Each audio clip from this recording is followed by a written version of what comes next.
नमस्कार। मैं विश्वास उटगी हूं। कुछ दिनों पहले एक टाइम्स ऑफ इंडिया में न्यूज आई और जयराम रमेश, ये जो कांग्रेस के सांसद हैं, उनका एक ट्वीट भी आया। ट्वीट और न्यूज ये है कि एक गुजरात में एक चाइनीज आदमी ने, जिसका नाम है वू यूनेबे, वो शेजिंग चाइना का रहने वाला है, उन्होंने एक ऐप बनाया और उस ऐप के जरिए सिर्फ 9 दिनों में गुजरात नहीं बल्कि कुल मिला के 1200 लोगों का 1400 करोड़ रुपए इकट्ठा किया और वो निकल गए, देश के बाहर निकल गए। अब ये जो न्यूज है कि 1200 लोगों को उनका 1400 करोड़ रुपए, वो भी गुजरात जैसी स्टेट में, वहां का पाटन जो पाकिस्तान इंडिया का बॉर्डर के नजदीक वाला गांव है, शहर है, वहां पर एक चाइनीज आदमी लूटता है, ठगता है, तो ये ठगी कैसे बर्दाश्त की जाती है, इसके बारे में और कुछ भी मालूम नहीं है। और ये जो मामला है वो 2020 और 2022, मतलब ये कोरोना काल था, उस वक्त ये ऐप में से 1200 लोगों का 1400 करोड़ इकट्ठा किया गया। वो इन्वेस्टर कौन है हमें मालूम नहीं है। सवाल ये भी है कि गुजरात सरकार, हम जानते हैं कि इस देश के प्राइम मिनिस्टर, इस देश के होम मिनिस्टर का होम स्टेट है, और गुजरात का पूरा मंत्रिमंडल वो रिजाइन हो सकता है, चुन के आ सकता है, बीजेपी की सरकार आ सकती है, वहां की पुलिस से लेकर सारी एजेंसियां देश के सेंट्रल लीडरशिप के कंट्रोल में काम करती है, ये सब जानते हैं। और इसलिए जब ऐसा कुछ ऐप में से साइबर फ्रॉड कहो या फ्रॉड कहो या स्कैम कहो, ये जब होता है तो इसकी न्यूज क्यों नहीं बन रही है। और इसलिए इसके ऊपर प्रकाश डालने के लिए ये एक वीडियो है। चाइनीज आदमी तो निकल गया, वो शेंजेन वाला था, वो उसका नाम था। अब ये आदमी भारत का रहवासी नहीं है, इसलिए वो निकल गया। अब यहां पे जो 1200 लोग हैं, वो कौन से हैं? इनमें से किसी की कंप्लेंट सरकार के पास दर्ज है, या सरकार की जो एजेंसीज ये है, जैसे बहुत वक्त हम देखते हैं ईडी लगता है, सीबीआई लगता है, एनआईए काम करता है, लेकिन ये तो फाइनेंशियल फ्रॉड है और वो ऐप बेस्ड है। तो ऐसे इसमें कोई भी न्यूज नहीं बनती। और ये 1200 लोग, मैं समझता हूं अगर हम हिसाब करें तो 1200 लोगों का 1400 करोड़, मतलब हर एक आदमी का कम से कम 1 करोड़ तो है। मतलब ये सारे इन्वेस्टर्स ये करोड़पति है। अब इन करोड़पति इन्वेस्टर्स की कोई भी शिकायत नहीं, और इन्होंने ऐसे कौन से स्कैम में वो इन्वॉल्व हुए, हम स्कैम कहते हैं उसको, लेकिन ये कहा जा रहा है कि जैसे क्रिकेट का एक जिसको आजकल कहते हैं कि आईपीएल,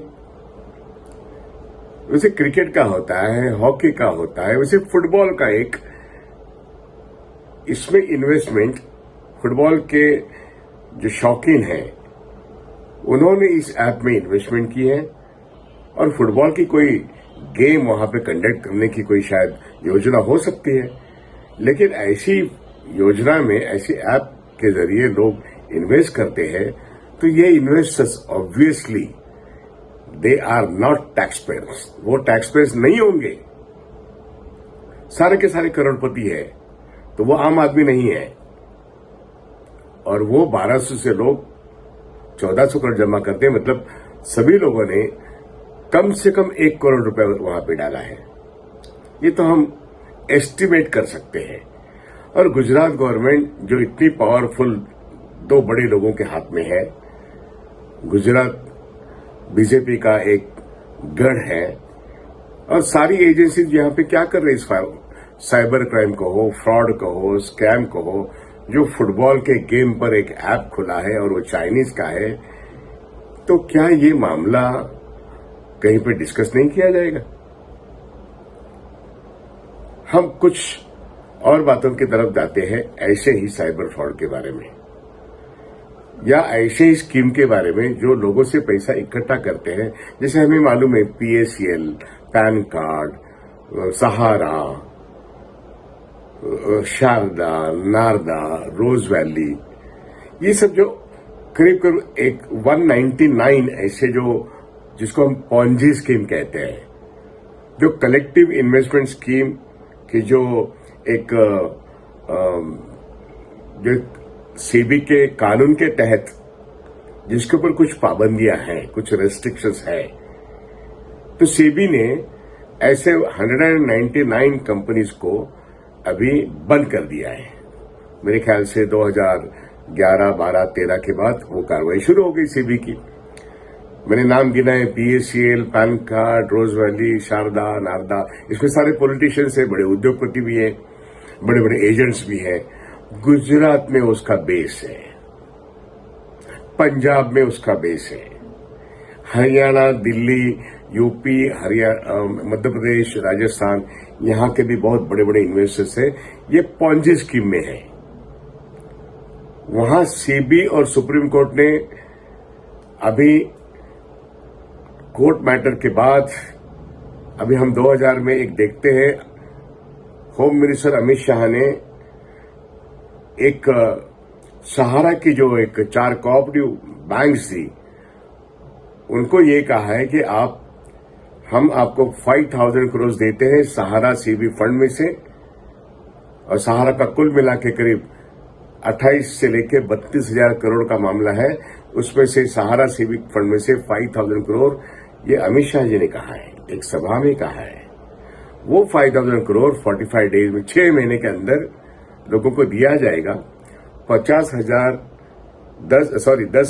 30,000, 50,000 पहले दिए जाएंगे और 6 महीने के बाद देखा जाएगा आगे क्या होता है। तो सवाल उस वक्त सहारा इन्वेस्टमेंट का था, लेकिन अभी हम सुन रहे हैं कि कोऑपरेटिव सोसाइटीज उनके हैं। वो कोऑपरेटिव बैंक्स नहीं है, कोऑपरेटिव सोसाइटीज है। वहां पे अमित शाह जी कहते हैं कि हम सारे लिटिगेशंस के बावजूद हम ये उनके कोऑपरेटिव सोसाइटीज के जो सदस्य हैं, जो करीब करीब 10 करोड़ है, उन सारे लोगों को हम ये 10,000 से लेके 30,000 तक अगले 6 महीने में देंगे। ये बात हमने एक प्रेस कॉन्फ्रेंस में सुनी। मैं सोच रहा हूं कि 199 ऐसे पॉन्जी स्कीम कंपनी जो सेबी ने बैन किए हैं, और PACL के कुछ लोगों के या 500, 1000, 5,000, 10,000 तक रिफंड हुए हैं, लेकिन वहां पे 60,000 करोड़ PACL के कुल मिला के इन्वेस्टमेंट वहां पे फंसी है। पैन कार्ड करीब करीब 7,500 करोड़। वैसे देखा जाए तो सारे जो पॉन्जी स्कीम में जो कंपनी है 199 मान लो 200 है, तो सब मिला के not less than 10 to 12 lakh crore इतना पैसा पिछले करीब करीब 18 या 20 साल में इस देश के 10 करोड़ से भी ज्यादा लोगों का फंसा हुआ है। ये पैसा वापस नहीं आ रहा है। ये पैसा जिन लोगों के हाथों गया है वो मनी लॉन्ड्रिंग का गेम था। वो 199 कंपनीज के बारे में, वो देश में है, देश के बाहर भी है, उनकी प्रॉपर्टीज है, और जब तक उनकी प्रॉपर्टीज बेचकर पैसा नहीं आएगा तब तक इन्वेस्टर्स को पैसा मिलेगा नहीं। जहां मिल रहा है वो बस यही 5,000, 10,000, 5,000, 10,000। लेकिन अब हम जो ऐप की बात कर रहे हैं, चाइनीज आदमी ने, वहां तो करोड़ से आगे लोगों ने इन्वेस्टमेंट किया है। बात यहां पे डिस्कशन में ये आती है कि ऐसे साइबर फ्रॉड, ऐसे पॉन्जी स्कीम में जो पैसा लगता है वो इस देश की इकोनॉमी का हिस्सा है। देश का बजट 45 लाख करोड़ का बॉटम लाइन अगर है, तो देश में ऐसा कितना पैसा ब्लैक मनी घूम रहा है जो टैक्स अवॉइड करके, टैक्स चुका के भारत की इकोनॉमी में घूम रहा है, दुनिया भर घूम रहा है। और इसका एक एस्टिमेट है कि ब्लैक इकोनॉमी कितनी हो सकती है। वो हमारे बजट में जो साइज है बजट, उसके 4 गुना या 5 गुना इस देश में काला धन, मतलब जिसके ऊपर टैक्स चोरी हो गई है, ये धन है। और यही वो धन ऐसे पॉन्जी स्कीम में आ रहा है जो आम आदमी का आ रहा है, जो व्यापारियों का आ रहा है, जो बहुत बार हम देख रहे हैं पॉलिटिशियंस का भी पैसा है, वो नामी भी है बेनामी भी है, इसलिए क्लेम करने वाले कोई नहीं आ रहे हैं। सहारा के बारे में 2003 से लेके या 2006 से लेके आगे जब हम 2023 की बात करते हैं, ऐसे बड़े बड़े लोगों के करोड़ों रुपए है, कोई क्लेम नहीं करता। लेकिन पीएसएल हो, पैन कार्ड हो, वहां पे छोटी छोटी रकम जो है वो क्लेम करने वाले करोड़ों लोग हैं, उनको कुछ नहीं मिल रहा है। इस देश के सुप्रीम कोर्ट तक ये सारे मामले जाने के बाद इस पर एक सुप्रीम कोर्ट और एक रिटायर्ड जस्टिस, वो दोनों काम कर रहे हैं सेबी के साथ में।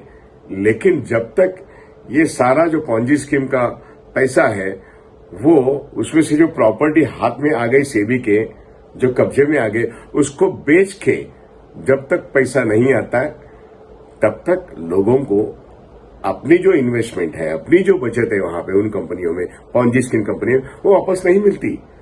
और ये स्पष्ट है कि ये सारा बेनामी प्रॉपर्टीज सेल नहीं हो रहा है, और सेल होता भी है तो 100 रुपए की बाजारी कीमत वो 20 या 10 रुपए में बिक जाती है। तो लोगों को क्या खाक पैसा मिलेगा। और हमारी इस देश में, इस इकोनॉमिक सिस्टम में, ऐसे इकोनॉमिक ऑफेंडर्स के लिए पकड़ने के लिए कानून ही नहीं है।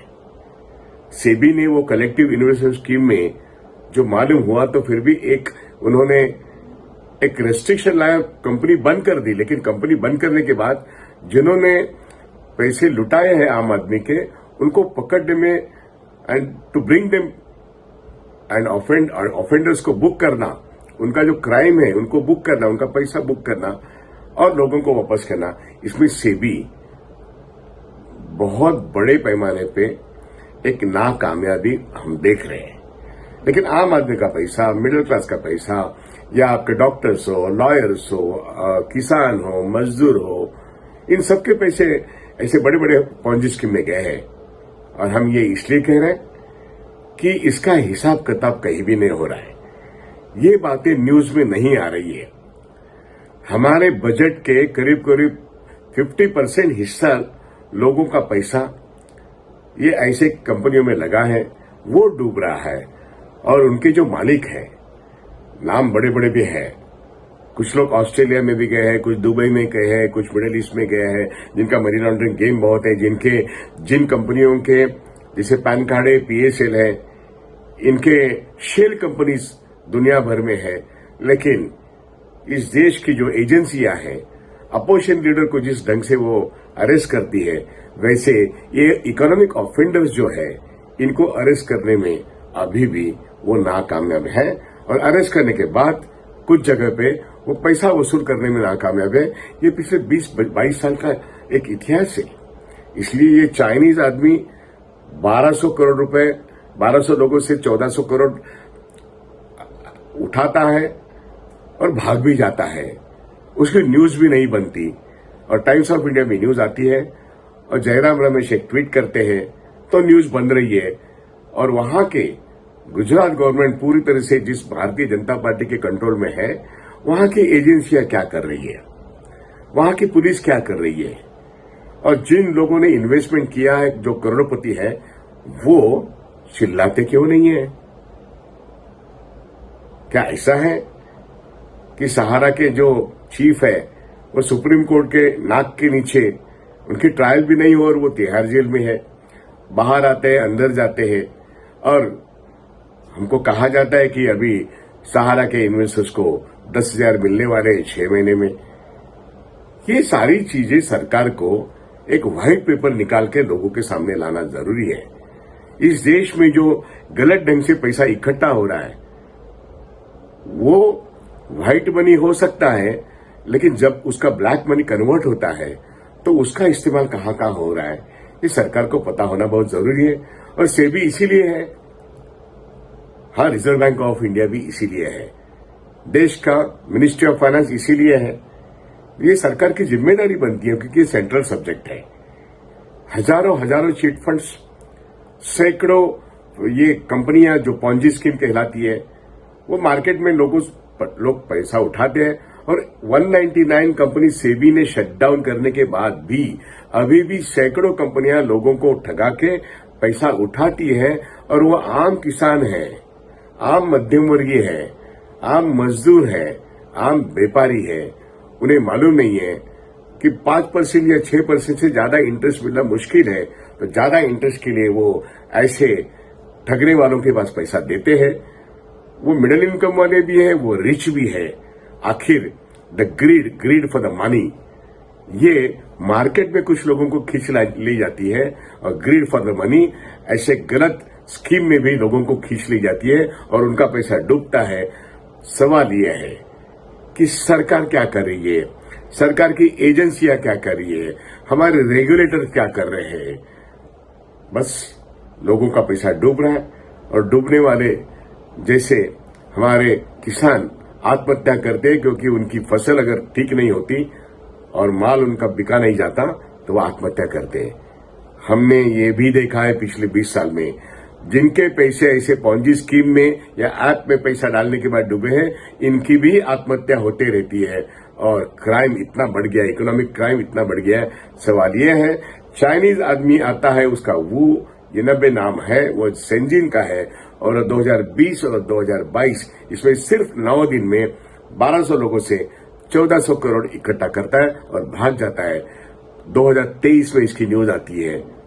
सरकार क्या इसके बारे में खुलासा करेगी? एजेंसियां क्या इसके बारे में खुलासा करेगी? ये सवाल सब लोगों के दिमाग में है। मैं यहीं पे रुकता हूं क्योंकि ये विषय बहुत बड़ा है। आम आदमी त्रस्त है, जिनके पैसे डूबते हैं वो आम आदमी चिल्लाता है, लेकिन जो करोड़पति, जो शायद ब्लैक मनी हो सकता है, वो कभी चिल्लाएंगे नहीं। वो सहारा में है, वो बहुत सारे बड़े बड़े पीएसएल जैसे लोगों में है, बड़े बड़े एजेंट हैं जिनका कमीशन भी 10-12 करोड़ का हो सकता है। ऐसे लोग हैं, तो ये चिल्लाते नहीं, लेकिन आम आदमी तो चिल्लाते रहता है। क्राइम बढ़ते जा रहा है। इकोनॉमिक क्राइम को, इकोनॉमिक ऑफेंडर्स को कहीं न कहीं एक ऐसी पनिशमेंट होनी, और वो ठगा हुआ रकम जो है उसको वसूल करने की यंत्रणा सेबी और सरकार किस ढंग से बनाती है, ये आज का सवाल है। धन्यवाद, यहीं पे रुकता हूं, लेकिन बात करनी पड़ेगी हर किसी एक स्कीम के बारे में, कैसे लोगों से पैसा उठाया गया, कैसे लोगों को ठगा गया, और लोग अगर बोलेंगे नहीं तो कहीं न कहीं सरकार को इसके ऊपर एक कड़ी कार्रवाई करनी पड़ेगी। धन्यवाद, यहीं पे रुकते हैं।